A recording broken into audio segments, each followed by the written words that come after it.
This topic is gene sequencing. इसमें दो methods use होंगे, एक सेंगर मेथड और एक मैक्सम गिलबर्ट मेथड। जस्ट उन दोनों मेथड्स का इंट्रोडक्शन गिवन है। बेस्ट स्टूडेंट समझ आई?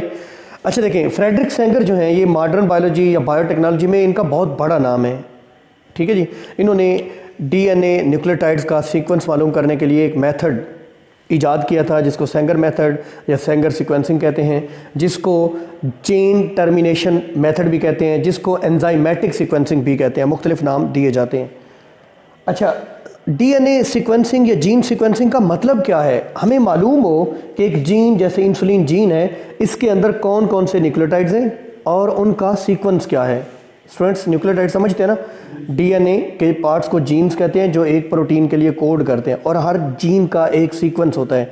जैसे पहले है एडिनोसिन मोनोफॉस्फेट, देन है थाइमिडीन मोनोफॉस्फेट, देन है ग्वानोसिन मोनोफॉस्फेट, देन है इसी तरीके से साइटिडीन मोनोफॉस्फेट। तो ये क्या है? न्यूक्लियोटाइड्स के नाम ले रहा हूँ। तो न्यूक्लियोटाइड्स का सीक्वेंस क्या है? आपको मालूम है इंसुलिन जो हार्मोन है, जो प्रोटीन है, इसमें टोटल कितने अमीनो एसिड्स हैं? 51 अमीनो एसिड्स हैं। चैप्टर 2 फर्स्ट ईयर बायोलॉजी याद है आपको? इसका जो जीन है उसमें न्यूक्लियोटाइड्स कितने होंगे? 3 से मल्टीप्लाई कर लें, 153। क्यों? क्योंकि हमने जेनेटिक कोड में पढ़ा था कि एक अमीनो एसिड के लिए 3 न्यूक्लियोटाइड होते हैं। तो स्टूडेंट्स, इंसुलिन जीन कितने न्यूक्लियोटाइड्स पर मुश्तमिल है? 153 न्यूक्लियोटाइड। हमें जीन इंसुलिन का सीक्वेंस मालूम करने का मतलब ये होगा कि फर्स्ट वन कौन सा न्यूक्लियोटाइड है, सेकंड वन कौन सा न्यूक्लियोटाइड है, थर्ड वन कौन सा न्यूक्लियोटाइड है। इसको बोलेंगे जीन सीक्वेंसिंग। बेस्ट स्टूडेंट समझ आई? अच्छा, हमारी बुक में ये बताया गया कि लेट 1970s में, 1970 की दहाई में, लेट का मतलब है 1975 के बाद, बहुत सारे ऐसे मेथड्स इजाद किए गए जिनसे nucleotide sequence of a specific purified DNA मालूम किया जा सकता था। कोई भी न्यूक्लियोटाइड का सीक्वेंस है जो प्योरीफाइड है, जो कि प्योर सब्सटेंस है, जो कि सिर्फ डीएनए है, उसका जीन सीक्वेंस मालूम किया जा सकता था। स्टूडेंट्स, इसका मेन प्रिंसिपल क्या था? मेन प्रिंसिपल क्या था जीन सीक्वेंसिंग का? देखें, 3 पॉइंट्स दिए गए जी। डिफरेंट साइज डीएनए पीसेस हासिल करना, जो एक ही पॉइंट से आगाज़ हो जिनका, और डिफरेंट पॉइंट्स के ऊपर एंड हो। अब एंड होने का क्या मतलब है? हर फ्रेगमेंट ऑफ डीएनए या हर पीस ऑफ डीएनए के एंड पे एक स्पेसिफिक डीडीएनटीपी लगी होगी। डीडीएनटीपी क्या है? डाई डीऑक्सी न्यूक्लियोटाइड ट्राइफॉस्फेट लगी होगी। ये डीडीएनटीपीज क्या है? ये बेसिकली चेन टर्मिनेटिंग न्यूक्लियोटाइड है। थोड़ा सा कंसेप्ट समझ लें। हमें मालूम है कि जब एक डीएनए की रेप्लिकेशन हो रही होती है तो न्यूक्लियोटाइड जुड़ते हैं 5 प्राइम एंड से 3 प्राइम एंड की तरफ। डीएनए पॉलीमरेज एक डीएनए की सिंथेसिस करता है। स्टूडेंट समझ आई? एक न्यूक्लियोटाइड जुड़ा, उसके 3 प्राइम एंड पे OH है, और नेक्स्ट न्यूक्लियोटाइड के 5 प्राइम एंड को उसके साथ जोड़ देगा, फिर उसके नीचे एक और न्यूक्लियोटाइड जोड़ देगा। न्यूक्लियोटाइड्स का जुड़ना कहाँ पे होता है? एक न्यूक्लियोटाइड का 5 प्राइम एंड और दूसरे का 3 प्राइम एंड आपस में जुड़ते हैं। अगर 3 प्राइम एंड के ऊपर जो OH है उसमें से ऑक्सीजन निकाल दें तो वो जो न्यूक्लियोटाइड है वो कहलाएगा डाई डीऑक्सी न्यूक्लियोटाइड। पता है क्यों? क्योंकि डीएनए के अंदर वैसे जो न्यूक्लियोटाइड होते हैं वो डीऑक्सी न्यूक्लियोटाइड होते हैं। उनके कार्बन नंबर 2 के ऊपर OH नहीं होता, ऑक्सीजन नहीं होती। अगर कार्बन नंबर 3 की भी ऑक्सीजन निकाल दें तो इसका मतलब वो हो जाएगा डाई डीऑक्सी, यानी उसके 2 ऑक्सीजन लेस हो जाएंगे। अब वो जहाँ पे जुड़ेगा वहाँ पे चेन टर्मिनेट हो जाएगी, वहाँ पे चेन एंड हो जाएगी, वहाँ पे चेन आगे नहीं बढ़ेगी। तो स्टूडेंट्स, पहला क्या है? डिफरेंट साइज डीएनए पीसेस हासिल करना, और दूसरा है सेपरेशन बाय एगरोस जेल। वो जो आपने डीएनए के डिफरेंट फ्रैगमेंट हासिल किए हैं उनको जेल इलेक्ट्रोफोरेसिस के प्रोसेस से सेपरेट आउट करना। जेल इलेक्ट्रोफोरेसिस क्या होती है ये हम पीछे डिटेल में पढ़ सकें। जेल लोड करनी है, जेल रन करनी है, जिससे डिफरेंट साइज्ड और चार्ज वाले डीएनए फ्रैगमेंट एक दूसरे से सेपरेट आउट हो जाएंगे। तीसरा, फिर उस जेल के ऊपर अलग हुए फ्रैगमेंट्स को आपने रीड करना है। रीडिंग का एक मेथड होना चाहिए जिसमें आप रीड करेंगे। स्टूडेंट समझ आई?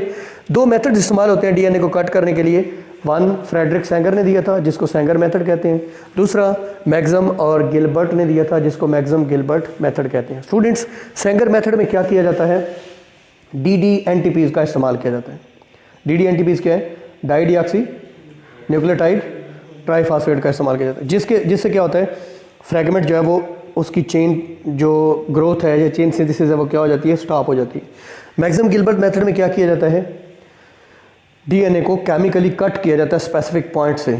डीएनए को केमिकली कट किया जाता है। मिसाल के तौर पे आपने एक एंजाइम यूज़ किया एंडोन्यूक्लियस जो एडिनोसिन मोनोफॉस्फेट से कट करेगा, दूसरा ग्वानोसिन मोनोफॉस्फेट से कट करेगा, तीसरा थाइमिडीन मोनोफॉस्फेट से, चौथा जो है वो साइटिडीन मोनोफॉस्फेट से कट करेगा। तो ये मैक्सम गिल्बर्ट मेथड है। बच्चों आगे डिटेल में जाने से पहले यहाँ तक जो हमारी बुक में टॉपिक गिवन है इसकी थोड़ी सी वजाहत मैंने यहाँ लिखी है।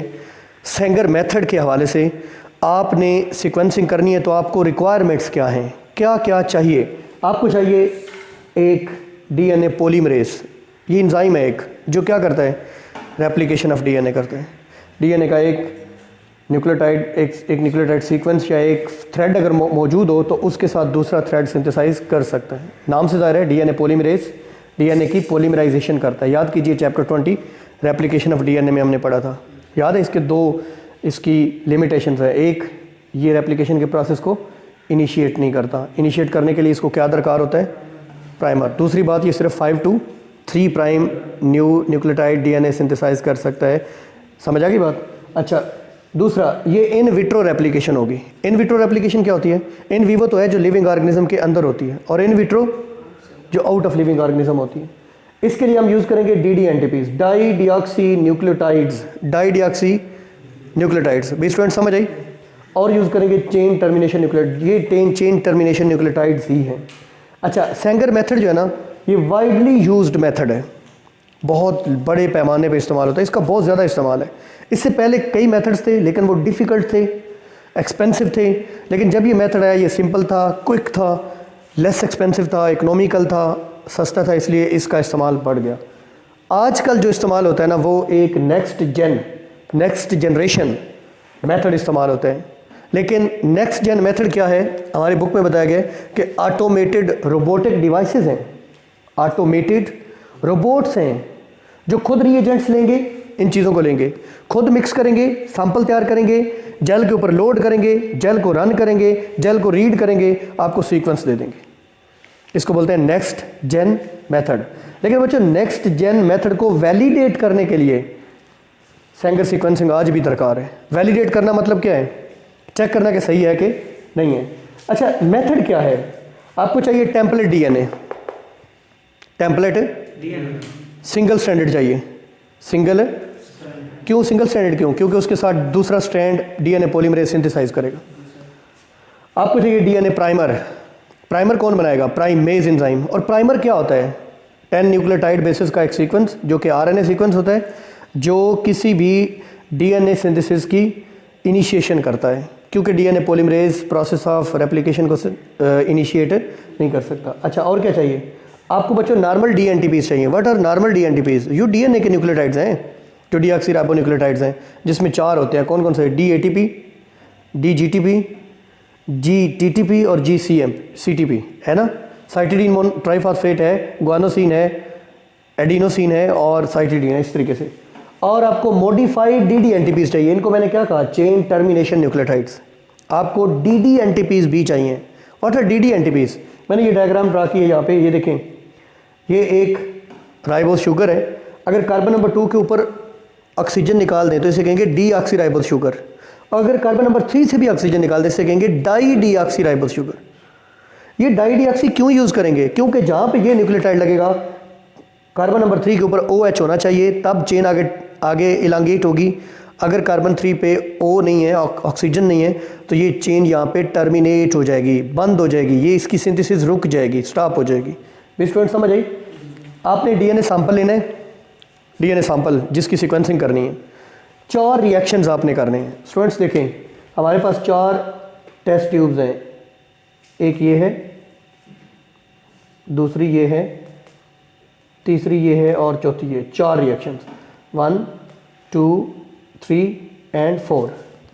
अच्छा, ऑल 4 नॉर्मल न्यूक्लियोटाइड्स, हर एक के अंदर आपने नॉर्मल न्यूक्लियोटाइड्स डालने। नॉर्मल न्यूक्लियोटाइड्स क्या होते हैं, डीएनटीपीज।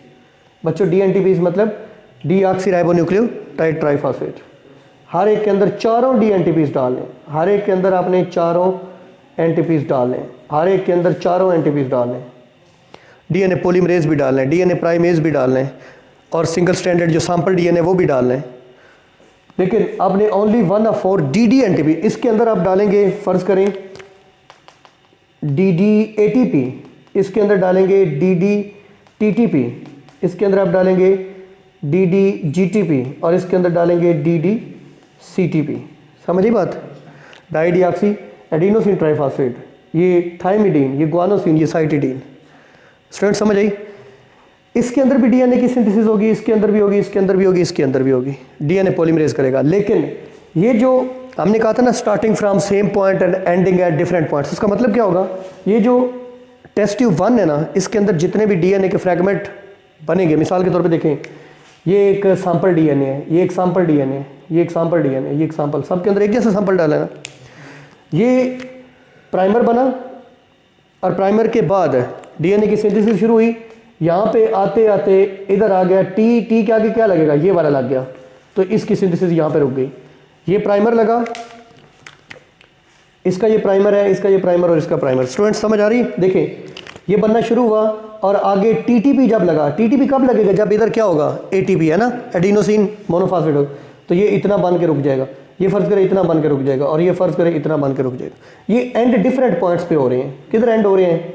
कोई डीडी एटीपी पे हो रहा है एंड, कोई डीडी टीटीपी पे हो रहा है, कोई डीटी जीटीपी पे, कोई सीटीपी पे एंड हो रहा है। समझ आई बात?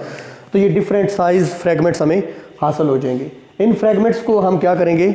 जेल के ऊपर लोड करेंगे, फिर जेल के ऊपर इनको रन करेंगे और फिर जेल के ऊपर इनको रीड करेंगे। बच्चों रीड करने के लिए ऑटो रेडियोग्राफ या ऑटो रेडियोग्राम इस्तेमाल होता है। बेसिकली हम लेबलिंग करते हैं। लेबलिंग के दो तरीके हैं, एक है फ्लोरिसेंट डाई इस्तेमाल कर लें, दूसरा है रेडियो एक्टिव एलिमेंट का इस्तेमाल कर लें। आपको पता है डीएनए के अंदर एक फास्फेट ग्रुप होता है, फास्फेट का आप रेडियो एक्टिव आइसोटोप इस्तेमाल करेंगे तो वो रेडियो ऑटो रेडियोग्राफी कहलाएगी। समझ आई बात? अगर आप फ्लोरिसेंट यूज़ करेंगे तो वो प्राइमर जो है 5 प्राइम एंड के ऊपर वो ऐड कर देगा। तो स्टूडेंट्स आप ऑटो रेडियोग्राफ या ऑटो रेडियोग्राम, हमारी बुक में टर्म गिवन है, इसकी डेफिनेशन नहीं मैंने लिख दी है। एन एक्सरे फिल्म, आपको बताया था ना जैसे एक्सरे की वो फिल्म होती है, an X-ray film produced by emission from a radio active substance. आपने रेडियो एक्टिव सब्सटेंस इस्तेमाल किया, उसके अंदर से रेडिएशन इमिट हो रही हैं, उन रेडिएशंस को यूज़ करके एक एक्सरे फिल्म बनाई जाएगी जिसको क्या बोलेंगे? ऑटो रेडियोग्राफ या ऑटो रेडियोग्राम, और फिर जीन सीक्वेंसिंग कर लेगी। स्टूडेंट्स आजकल जैसे कि मैंने कहा ऑटोमेटेड रोबोटिक डिवाइसेस हैं जो ये सारा काम खुद करती हैं। वो सैंपल भी खुद बनाएंगी, वो रीएजेंट्स लोड भी खुद करेंगी, रन भी करेंगी और उसको रीड करके आपको एक एक्सरे फिल्म दे देंगी जिसके ऊपर क्या होगा? जीन सीक्वेंस मौजूद होगा। अगर मैं इसको बताऊं बच्चों, ये हमने एक जेल रन की है, अब हम इसे रीड करेंगे। मिसाल के तौर पे हम इसे नीचे से रीड करें तो सबसे पहले क्या आ रहा है? ए, पहला न्यूक्लियोटाइड कौन सा है? Adenosine monophosphate. उसके बाद क्या आ रहा है? T, thymidine monophosphate. उसके बाद क्या आ रहा है? जी। उसके बाद क्या आ रहा है?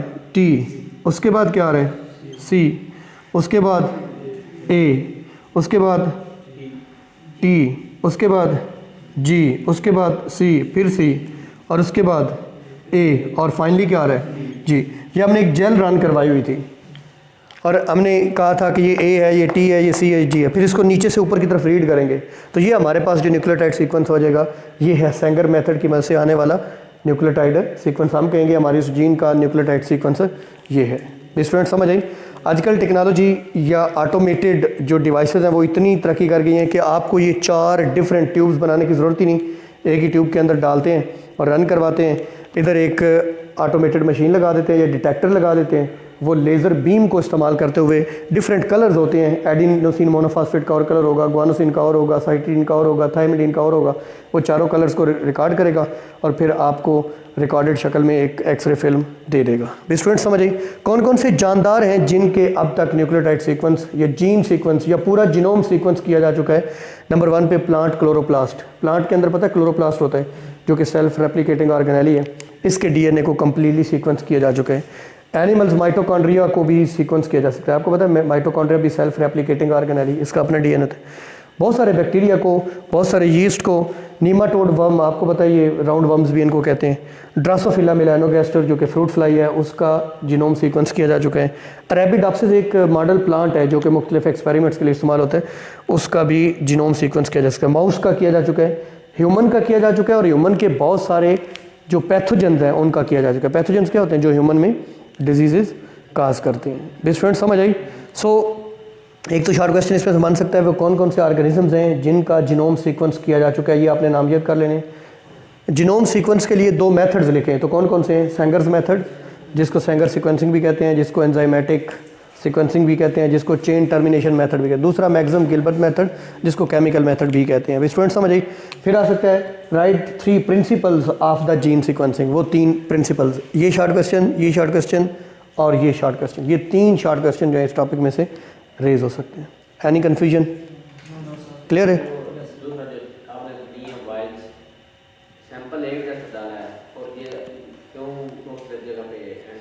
जी बिल्कुल, इस पे हमने डाला था DDATP। तो अब DNA को रीड कर रहे हैं ना, DNA पॉलीमरेज, जब आएगा ना T आएगा तो उसके अपोजिट क्या लगता है, @GC, पता है स्पेसिफिक होती है। तो जब ये लग गया ना उस वक्त चेन टर्मिनेट हो जाएगी, चेन आगे डेवलप नहीं होगी। क्यों?